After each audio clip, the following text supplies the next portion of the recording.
Tardes, ya comieron, ya estamos aquí más relajados. Yo los quiero invitar al cine. Muy bien. Al cine. Y los voy a llevar primero a ver el cartel de una película que en 1973 impactó al mundo y que se llamó Cuando el destino nos alcanza. En ese tiempo yo tenía 6 años, no me dejaban entrar a verla y pues después no he tenido oportunidad, no la quiero pirata, así es que pues la veré más tarde en alguna plataforma legal. Yo soy Marcos, soy profesor en el Centro de Estudios Tecnológicos del Mar y en la Universidad Autónoma de Baja California Sur, Campus Los Cabos. Mi área de experiencia, pues he sido docente, licenciado en Comercio Exterior y recientemente la maestría en Administración de Negocios, pero tengo una formación marina también, entonces me ha tocado estar en diferentes campos de la ciencia y la tecnología. En este caso, vengo en nombre de las dos instituciones. Esta película en 1973 modificó y planteó cosas futuristas que iban a ocurrir en en el 2022, es decir, muy en el futuro. Sin embargo, no fue la única película con esta temática. Antes, ¿no se deja? sí, ahí está. Antes, 1963, apareció lo que es una de las primeras películas de ciencia ficción, El Día de los Trífidos, que plantea igual el apocalipsis, unas luces espaciales que ciegan a los hombres y permiten que unos organismos de otro planeta se apoderen de la Tierra y se los coman, porque la planta los mataba, esperaba que se hicieran blanditos para nutrirse como plantas carnívoras. Entonces los sobrevivientes establecen lo que viene a ser después,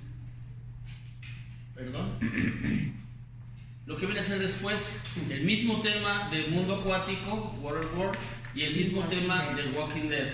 Una del 95, otra del 2010, apocalipsis, caos, miseria, canibalismo, la lucha, la supervivencia, no del más fuerte como lo malinterpretamos con Darwin, sino del más apto, el que se adapte más rápido a las circunstancias. Hasta aquí el cine. Bien, dado que vivimos en un paraíso, quise utilizar la analogía de las escrituras para separar mi charla.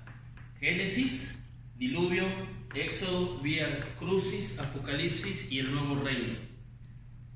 El Génesis de este paraíso como destino turístico parte de las oportunidades que se crean con el cambio geopolítico a raíz de la Primera y la Segunda Guerra Mundial, cuando las personas que tenían mucho dinero, mucho tiempo libre, ya fue peligroso ir a los mares del sur a atrapar marlin, o a ir a África a cazar un león, o a buscar aquello que los hacía felices en su tiempo libre. Y entonces descubren, gracias a la oportunidad y a la visión de empresarios, de aventureros, entre los que podemos destacar, dado que está aquí el señor Mateo Parr, al señor Booth, y a Bulnes, Coppola, a Abelardo Rodríguez Jr., y a los artistas de Hollywood que promovieron un destino paradisíaco que era completamente vacío, que les permitía alejarse del bullicio, del fandango de Hollywood, y que permitía también aprovechar el excedente de material, de carbón, de combustible que le había quedado a Estados Unidos de la Segunda Guerra Mundial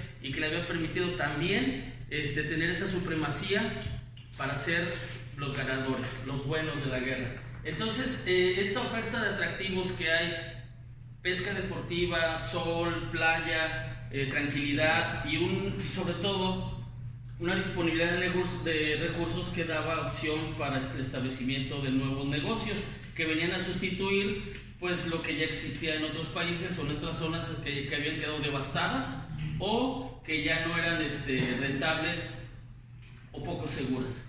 Entonces ese es el génesis de nuestro destino turístico. De ahí se empieza a desarrollar. Ahí empezamos a hacer una promesa después de 1950. Esos primeros 20 años de aparente calma y de desarrollo muy lento se transforman cuando entonces la política mexicana, la política económica empieza a buscar en el turismo un motor de desarrollo y se plantean organismos y políticas públicas que buscan precisamente la explosión en destinos seleccionados. En este tiempo eran Cancún, Ixtapas y Guatanejo y Los Cabos. La búsqueda de una estructura planeada pues hace que Los Cabos tenga carreteras, un campo de golf, calles, un aeropuerto, etc. Pero de manera paralela empezó a surgir un lugar como Cabo San Lucas. No, esa es la pantalla de vidrio. Ok, sí, no se va a ver. En la foto de la izquierda vemos lo que fue la construcción, lo que estaba pasando con el lugar en donde estamos precisamente, y la fotografía de la derecha es la fotografía que utiliza Fonatur en la página oficial para mostrar el dinamismo, el empuje, la riqueza de Los Cabos. El mismo lugar, 35 años después. Esta política se planteó como una estrategia de desarrollo nacional, pero provoca la modificación de la estructura. Al tener que crear infraestructura destinada a la ciudad como al destino turístico, empezamos a generar el reclutamiento de personal de la industria de la construcción en otras zonas, con otras costumbres, con otras necesidades y con otra idiosincrasia. Y la importamos a Los Cabos, las arrancamos de su situación de una manera paralela a la que está ocurriendo ahorita, y en aquel tiempo pues sin haber visto las consecuencias que ahora tenemos, se crearon los primeros asentamientos irregulares. Mi opinión, y la que siempre externo en mis clases con los alumnos, es que ninguno de los que estamos aquí somos nativos ni cholleros. Los cholleros no son nativos tampoco, son descendientes de piratas, ganaderos, soldados, misioneros, de todo el mundo, pero no hay nativos. Somos diferentes oleadas migratorias que hemos llegado a conquistar un terreno. Por eso Baja California Sur es el paraíso de los migrantes, la tierra de la segunda, tercera y cuarta oportunidad. Todos podemos empezar aquí una familia, un negocio, una oportunidad. Y ese pudiera ser un eslogan muy interesante. Entonces, sí, primero, como ocurre con los fenómenos de ecología, tú arrojas una piedra al mar y lo primero que va a ocurrir es que se va a formar biofilm. Ese biofilm va a permitir que otras comunidades se agreguen y van creciendo algas, esponjas, algunos organismos microscópicos, invertebrados que van a generar alimento para otros invertebrados mayores, para otros peces, llegan peces más grandes, y si es un arrecife sano, al rato vamos a tener ahí a Nemo y a todos los tiburones que están alrededor. Ese es el concepto de sucesión ecológica. Si lo transmitimos a las ciencias sociales, en Los Cabos ocurrió una sucesión ecológica social. Es decir, primero importamos mano de obra negra, después los ebanistas o los electricistas, es decir, mano de obra especializada en la construcción, prestadores de servicios básicos, meseros, cantineros, camaristas. Después traemos también gerentes y mandos medios, y por último invitamos a los turistas que con el paso del tiempo y en este paraíso se transforman en residentes. Entonces nosotros podemos encontrar en Los Cabos zonas de población. Estos llegaron en tal época y fundaron la zona del Arenal, que es Guerrero, Michoacán y Oaxaca. Estos fueron meseros que invadieron o se posesionaron, para que no se escuche feo, de La Obrera, el 4 de marzo, Lomas del Faro, Los Venados. Estos nuestros fueron para Lagunitas y para Lomas del Sol.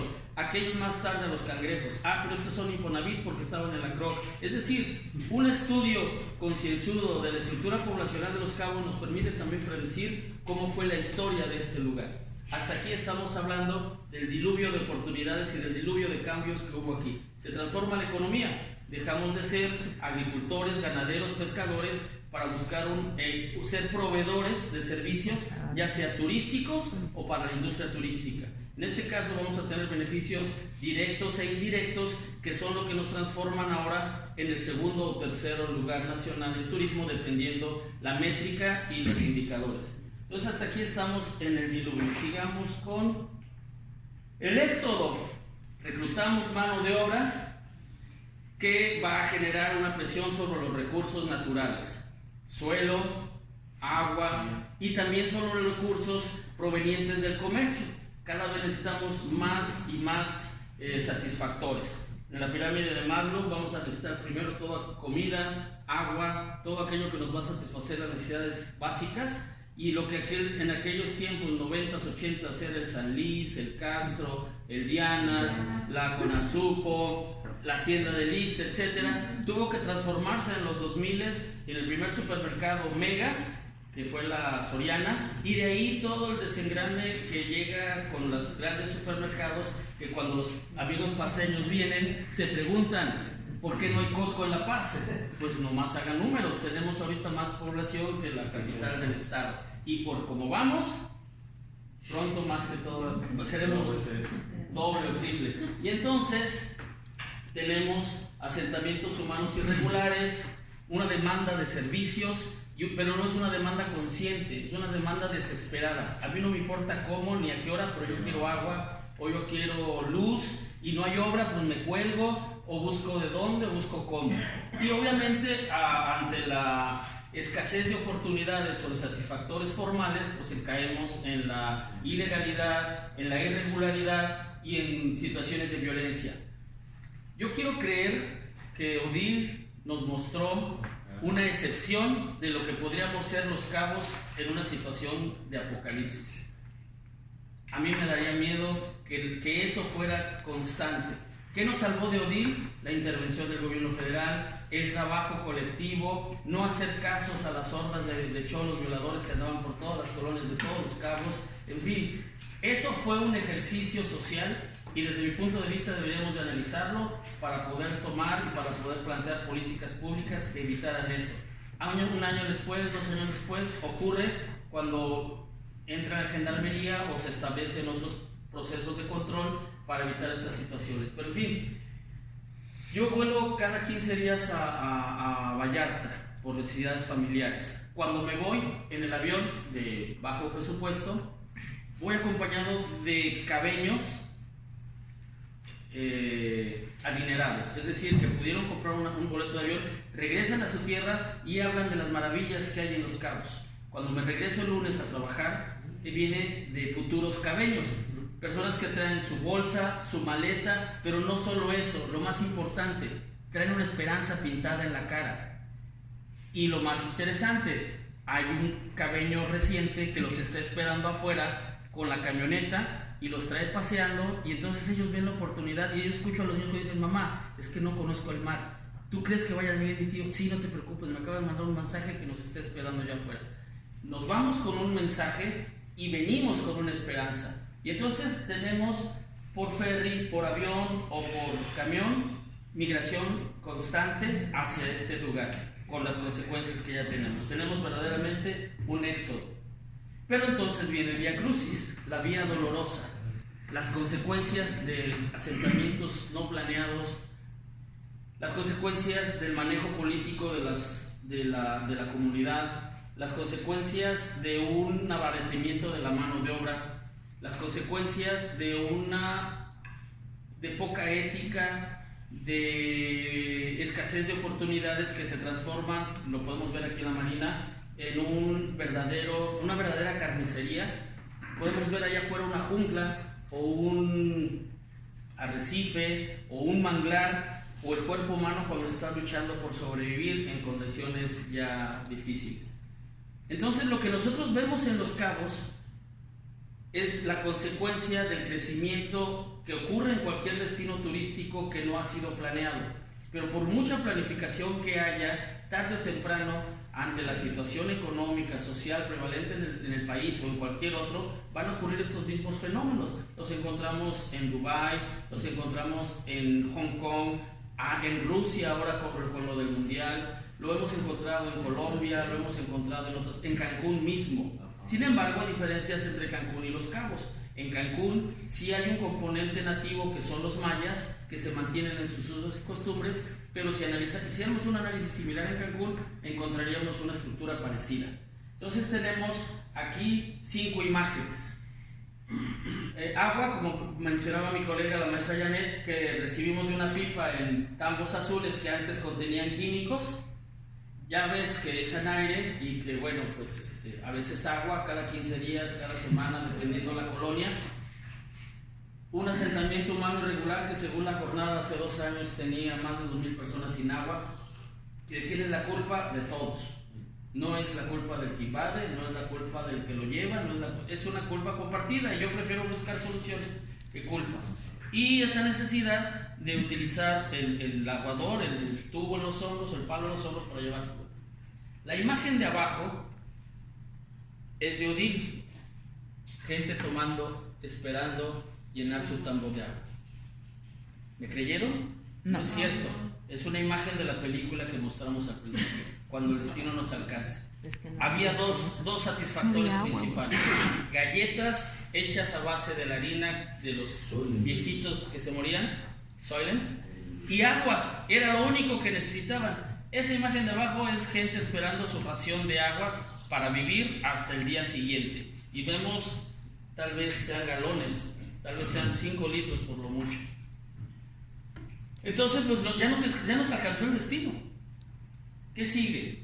Pues el apocalipsis. ¿Por qué? Porque aun cuando lo nieguen los gobernantes o lo niegue un sector de la población, el cambio climático es un hecho. Acelerado por la actividad antropogénica, tal vez. Aquellos que estudian las fluctuaciones históricas de la Tierra en los miles de millones que tienen, han podido detectar sincronías, o han podido detectar ciclos que ocurren en espacio de tiempo que coinciden con glaciaciones o con periodos de mucho calor. Es decir, echarle la culpa completamente al ser humano o al cabeño o al que acaba de llegar es injusto. El cambio climático ocurre y provoca, entre otras cosas, huracanes y sequías, es decir, el desequilibrio de lo que conocemos como realidad. Hemos visto huracanes más frecuentes, huracanes atípicos que llegan o en noviembre o en junio, cuando nuestra zona de esta latitud los recibe en agosto y septiembre.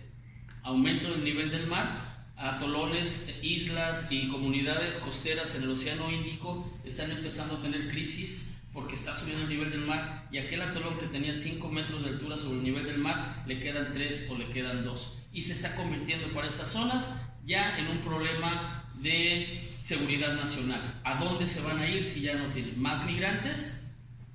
Obviamente, pues la disminución del agua dulce, porque hace más calor, porque nosotros tenemos más necesidad, y si eso lo emparejamos con el crecimiento de la población de manera natural o resultado de la migración, pues vamos a tener que nos toca menos agua, y entonces pues no importa, vamos a construir plantas desaladoras, como lo decían hace rato, pero eso ocurre a más gasto, más desperdicio, a más uso, más residuos, y entonces, como bien lo comentaba, la planta tratadora está calculada para un flujo y para una carga que se ha rebasado. ¿Por qué? Porque está mal, porque no sirve el organismo operador, porque está mal, pues no, simplemente por lógica. Tienes más agua, gastas más y vas a tener más residuos. Entonces, y también tenemos el aumento de la temperatura. Afortunadamente, después de los trabajos del panel ambiental, que encontró una solución para mitigar el agujero de ozono en la atmósfera, se pudo cambiar el componente de clorofluorocarbonato de los aerosoles, del Aquanet, de las adolescentes de esa época que lo extrañaron muchísimo, y del aire acondicionado tanto automotriz como doméstico. Porque nosotros que vivimos aquí y podemos pagar luz, tenemos el derecho de tener el aire acondicionado prendido las 24 horas del día. Y tenemos el derecho de ponerle el aire más frío a nuestro auto, porque lo que buscamos es la comodidad. Y alguien dice, si yo tengo con qué, pago el aire, pago el agua y a ti no te pido nada. Excelente. Y obviamente, pues con esta modificación ambiental también empezamos a ver extinciones o disminución en la flora y la fauna, o las sequías que están afectando la producción de alimentos para nosotros. Ese es el apocalipsis. De manera natural, el ser humano busca sobrevivir, por las buenas o por las malas. Yo tengo confianza que la inteligencia del ser humano lo va a hacer sobrevivir por las buenas, y que en un determinado momento no vamos a tener un foro del agua para ver cuánta agua nos toca para vivir. Si no lo aprovechamos, vamos a tener un foro del agua para ver qué vamos a hacer para vivir con 5 litros diarios, qué vamos a hacer para cambiar nuestros hábitos de bañarse diario, o de la ropa, o de regar el piso, el jardín. Y no nada más en los hogares, las empresas también. Flora exótica que tiene una alta demanda del agua. riego asíncrono que tira agua en el momento de máxima evaporación. Ahora vamos al sector público, llaves que gotean, desperdicio, lo que le corresponde al organismo operador, etc. O sea, ya logramos la modificación de los popotes, vamos por la modificación del plástico. ¿Cuándo vamos a ir por la regulación natural o artificial, lógica del consumo de agua? Lo comentaba el ingeniero, lo comentaba el biólogo, lo comentaba mi colega. Necesitamos cultura, educación, pero sobre todo tener conocimiento y conciencia a través de la divulgación de lo que realmente va a pasar. Yo vivo aquí desde 1985 en Baja California Sur, y cuando llegué por hábito o por suerte, no sé, me acostumbré a vivir con poca agua. Mi familia, mi esposa, ellos tal vez no, y a veces me peleo porque en lo doméstico hay desperdicio. Y me dicen, bueno, es que tú eres muy exagerado, no tienes pelo, no necesitas shampoo, no necesitas acondicionador. Sí, no necesito, pero se puede administrar, se puede regular, no riegues, utiliza plantas de aquí, etc. Siempre dice uno, ¿qué puedo hacer yo contra los grandes desperdiciadores? ¿Qué puedo hacer yo contra aquellos que no cumplen la ley? ¿Qué puedo hacer yo? Bueno, pues por lo pronto estoy aquí, platicando con ustedes que son los expertos en este tema. Por eso, lo que sigue es el nuevo reino.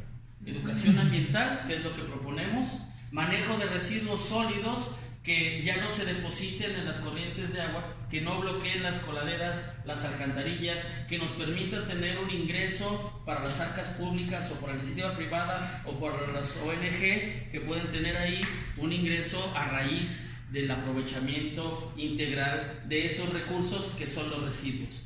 El uso de energías alternativas, que seguramente es su especialidad, aire, corriente marina, geotermia, todo eso. Y la otra es las prácticas sustentables en el hogar. ¿Dónde está mi mochila? Allá. ¿Puede abrirlo y me pasa un libro con mi asistente en mi mano derecha, por favor? ¿Me siente el doctor? Sí. No. Sí.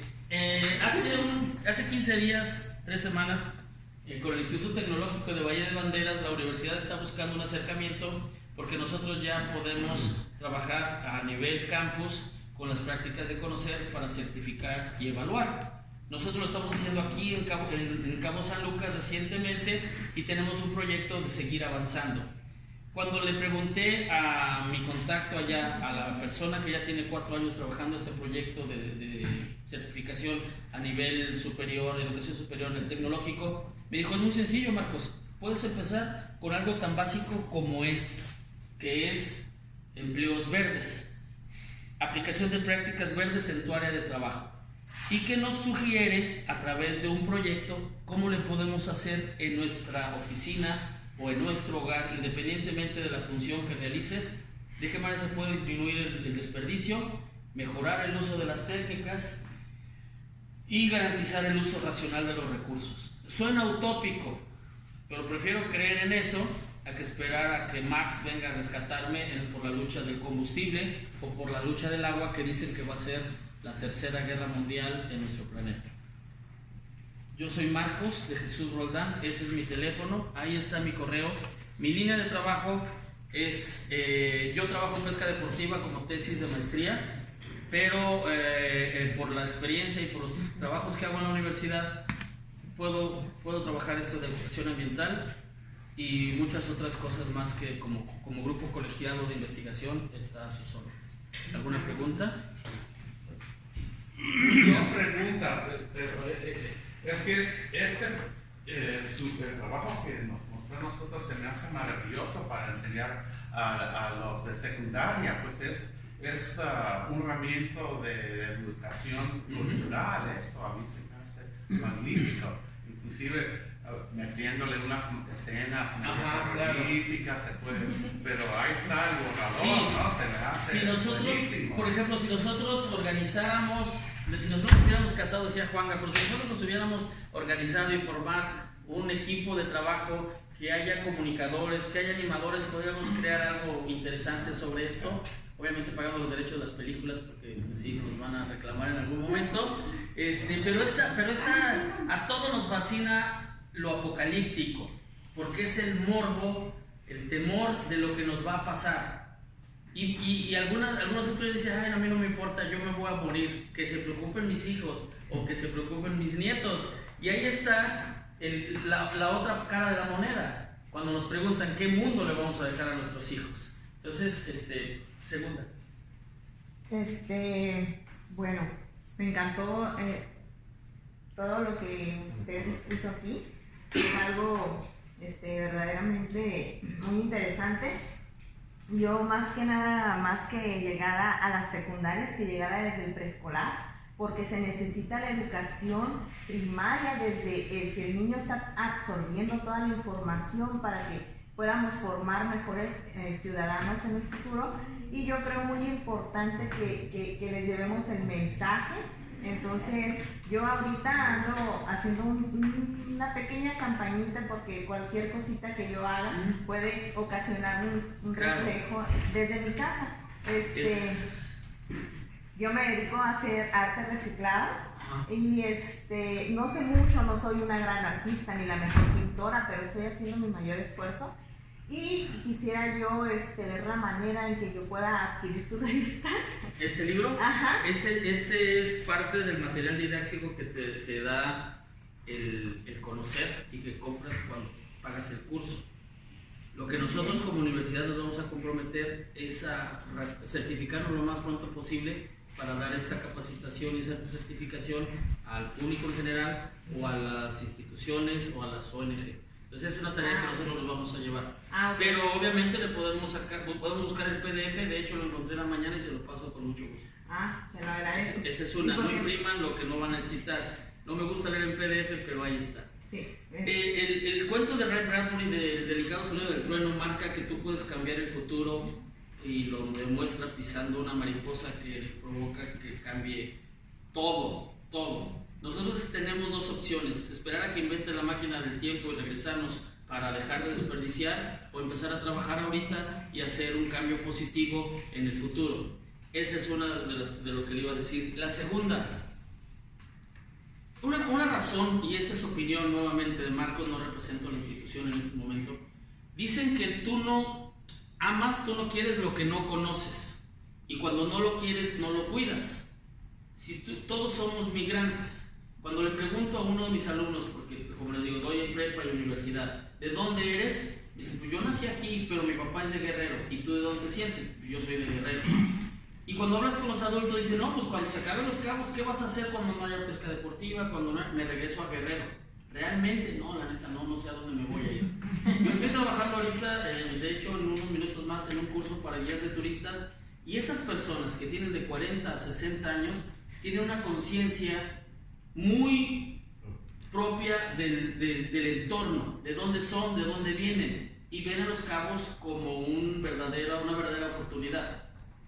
Eso que detecto en ellos, no lo detecto más o menos en el universitario, pero está completamente ausente en el de preparatoria, y si trabajara en secundaria o en primaria sería peor, porque no sabemos de dónde somos, ni qué tenemos, ni a dónde vamos. Tengo alumnos que nunca han salido de los cabos, que nunca han volado, que nunca han ido a Todos Santos, que nunca han ido a La Paz. Tengo alumnos que no conocen de cómo se llama el océano donde vivimos. Tengo alumnos que no saben los climas que tenemos. Y que cuando les llego a decir toda la geografía nacional, con las capitales, las ciudades importantes, los sectores económicos y los demás, dicen, es que tú eres profe. No, mi educación fue diferente, nuestra educación fue diferente. Y aquí viene entonces el reclamo. No teníamos, porque ya lo empezamos a tener, filosofía, ética y métodos de investigación. Recientemente en mi plantel estamos contratando maestros con el perfil para hacerlo. En la universidad hay carreras que no tienen métodos de investigación y son licenciados. Entonces, dada la libertad de cátedra, a veces me permito hacer pequeños ensayos en donde planteamos un problema de investigación, lo tomamos como tema de clase y lo realizamos.